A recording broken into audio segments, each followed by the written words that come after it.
छोटू एक छोटा सा गरीब और मासूम पिल्ला था। इस दुनिया में उसका अपना कोई नहीं था। जब वह बहुत छोटा था तभी उसकी मां की मौत हो गई थी। मां की ममता को वह ठीक से महसूस भी नहीं कर पाया, लेकिन उसके दिल में मां की कमी हमेशा रही।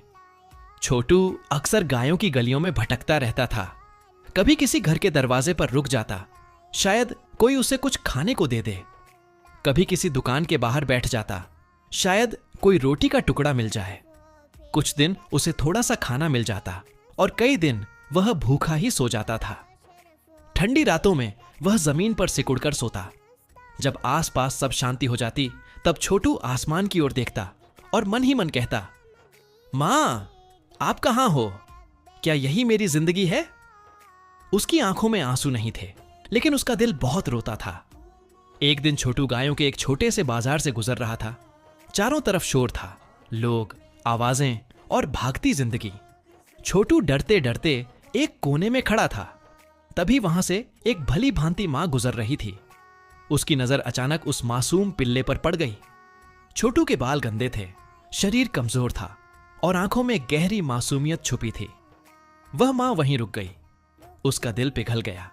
उसने धीरे से कहा, बेचारा, यह पिल्ला जरूर भूखा होगा। कितना गरीब है, लेकिन कितना प्यारा है। छोटू पहली बार किसी इंसान की आवाज में ममता महसूस कर रहा था। वह डर के मारे पीछे हटना चाहता था, लेकिन उस मां के चेहरे पर सिर्फ प्यार था।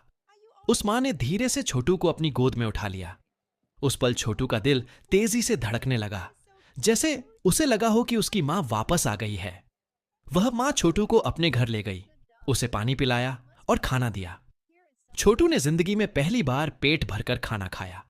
थक कर उसकी आंखें बंद हो गईं और वह सुकून की नींद सो गया।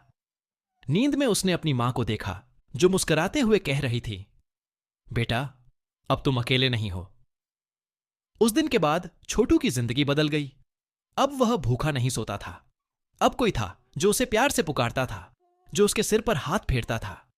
जो छोटू कभी गलियों में भटकता था, आज उसके पास एक घर, एक मां और एक नई जिंदगी थी।